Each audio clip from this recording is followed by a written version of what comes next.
In the previous video, I showed you a demo which showed how the frequency of a standing wave pattern increased with the number of bumps in the pattern. In this video, we're going to derive an equation which relates the frequency of a standing wave pattern to the number of bumps in the pattern. By doing this derivation, we will be able to understand why the frequency increases with the number of bumps. Once we've obtained a general formula for the standing wave frequency, we'll see how the formula can be specialized to the case of a standing wave on a stretched string. Let's get started with the derivation now. In doing this derivation, we're going to be using an equation from earlier, which says that the speed of a wave propagating on a string is equal to the wavelength of the wave multiplied by the wave frequency. In this figure here, I've illustrated a standing wave pattern with 4 bumps. 1, 2, 3, 4. And you can imagine that as time progresses, each of those bumps is going up and down in place.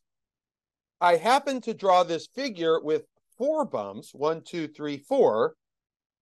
However, we want to do the derivation for a general number of bumps. So we're going to say that the number of bumps in this pattern is n, where n could be any integer, 1, 2, 3, 4, etc.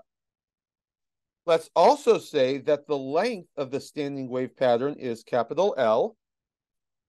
To get going with the derivation now, we have n bumps, and the length of the entire pattern is capital L.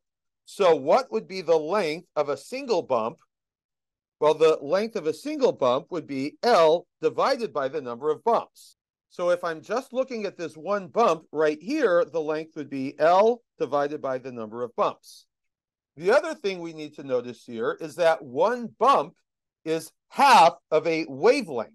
Can you see that these 2 bumps here, for example, make up a single wavelength? To see that, just look at how we have one bump go up, one bump go down, and then after that, the pattern repeats itself into the next wavelength. So this here, that would be one wavelength. This here, that would be a second wavelength. So if 2 bumps together make up one wavelength, then what would be one bump all by itself? Well, one bump all by itself would be half of a wavelength. So now we have 2 different ways of expressing the length of a single bump. The length of a single bump is the total length of the pattern divided by the number of bumps. But a single bump is also a half wavelength. So let's equate those 2 things.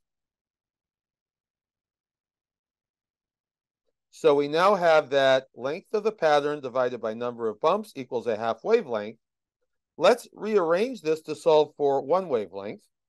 So one wavelength would be 2 times the length of the pattern divided by the number of bumps. To relate this to frequency, let's use this formula here that was obtained in an earlier video. Wave speed equals wavelength times frequency. So I'm just going to copy that over. So wave speed equals frequency times wavelength. Now let's move the lambda, the wavelength, into the denominator and switch sides, which gives us frequency equals wave speed divided by wavelength.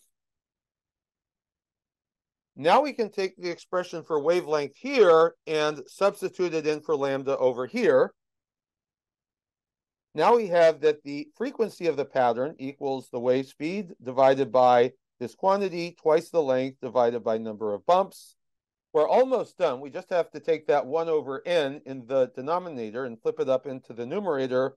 Then we get that the frequency of a standing wave pattern is equal to the wave speed times the number of bumps divided by twice the length of the standing wave pattern.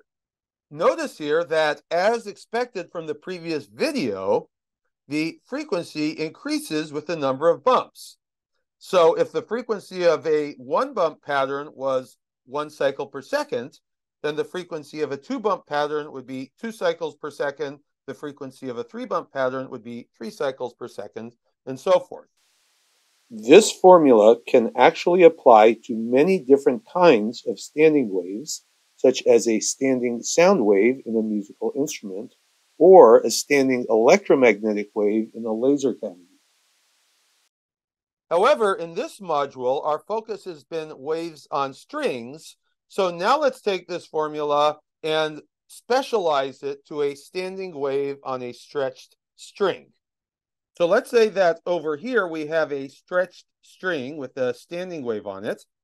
Let's say that the tension in the string is capital T and the linear mass density of the string is mu. We learned in an earlier video that the speed at which a wave propagates on a stretched string is the square root of the tension divided by the linear mass density. So if we want to take this formula over here for the frequency of a standing wave pattern and then specialize it to the case of a standing wave pattern on a stretched string, all we have to do is take the C in this formula and replace it with the formula for the speed on a stretched string. We have then that the frequency of a standing wave pattern on a stretched string with n bumps in the pattern is given by this. Let's say that the frequency of an n bump pattern is denoted f sub n.